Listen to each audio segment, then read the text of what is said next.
കാന്തിയാണ് അവൾ ചാരുറ്റ താരുണ്യ രാഗമാണ്.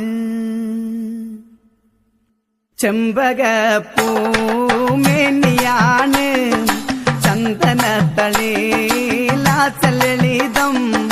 ചന്ദ്രോദയത്തിന്റെ കാന്തിയാണ് അവൾ ചാരുറ്റ താരുണ്യ രാഗമാണ്. ചെമ്പകപ്പൂമേനിയാണ് ചന്ദനത്തളിലാസലളിതം.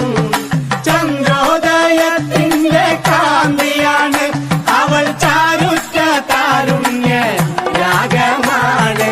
ചെമ്പകപ്പൂമേനിയാണ് ചന്ദനത്തളിലാസലളിതം.